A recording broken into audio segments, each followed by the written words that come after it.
sebalik kisah derita ada insan yang bekerja dengan hati dan jiwa, bukan sekadar tugas.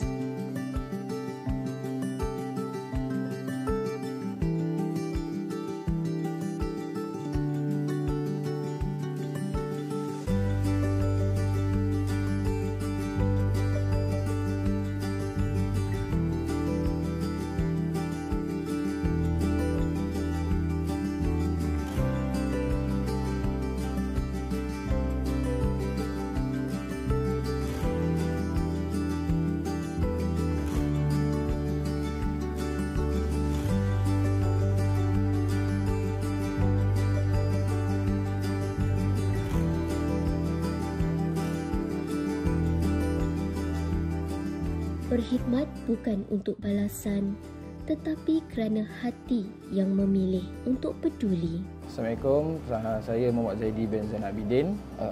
Saya dengan klien memang daripada kecil lagi saya kenal dia, daripada dia ada kaki sampailah dia tak ada kaki, sampai dia perlukan pertolongan, kira pertolongan saya dan kawan-kawan lah. Kira saya pun dah tak kisahlah, kalau kotor pun saya dah tak kisah dah. Dah macam kawan saya tu dah macam anggap macam abang sendiri, macam adik-beradik saya sendiri dah. Terdetik. Kira hati saya pun macam sedih lah kalau saya tengok kawan saya situ, saya tak tolong. Kalau kawan saya perlukan pertolongan macam ni. Kira perlukan pertolongan seorang kawan macam tu.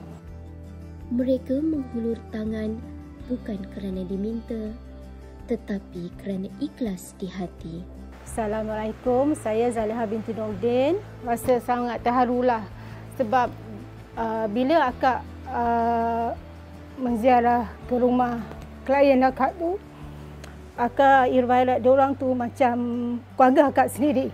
Satu lagi, akak bersyukur dengan keadaan diri akak, keluarga akak. Bila akak balik daripada rumah klien, akak akan bercerita kepada anak akak, inilah kerja mama, kerja sebagai sukarelawan.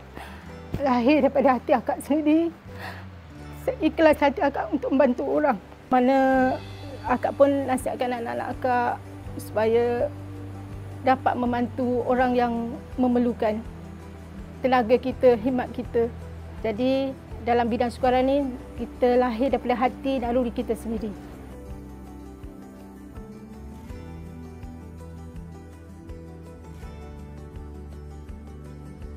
Kehadiran sukarelawan membawa keceriaan dan kegembiraan yang sukar digambarkan. Ucapkan terima kasihlah Kak Edi kan.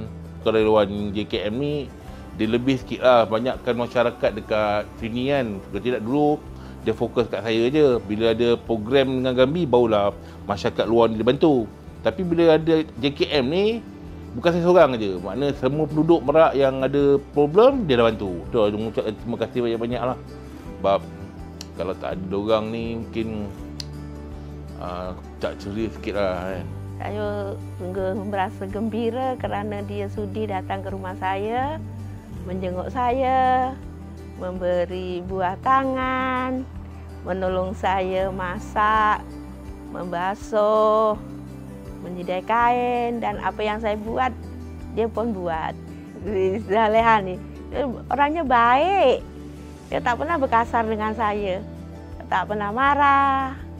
Dia okey, boleh jadi kawan, boleh jadi sahabat, berbual, dan sebagainya lah. Saya punya perasaan pada dia pun sayang. Pengorbanan, jasa dan keringat sukarelawan menjadi kekuatan kepada komuniti. Saya ingin merakamkan setinggi-tinggi ucapan terima kasih kepada semua sukarelawan Jabatan Kebajikan Masyarakat yang telah mengorbankan masa, tenaga dan komitmen demi kesejahteraan masyarakat.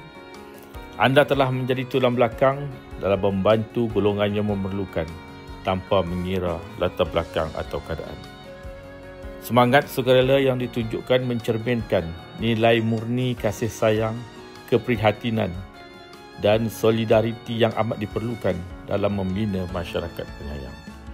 Sumbangan anda bukan sahaja meringankan beban mereka yang ditimpa kesusahan, tetapi juga memberi harapan dan semangat baru kepada mereka untuk terus bangkit.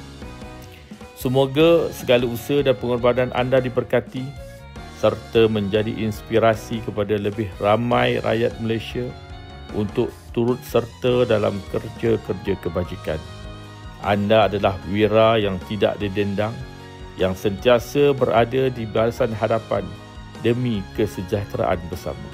Sekali lagi jutaan terima kasih diucapkan. Semoga semangat sukarelawan ini terus subur dan menjadi cahaya yang menerangi kehidupan masyarakat kita. Terima kasih sukarelawan JKM.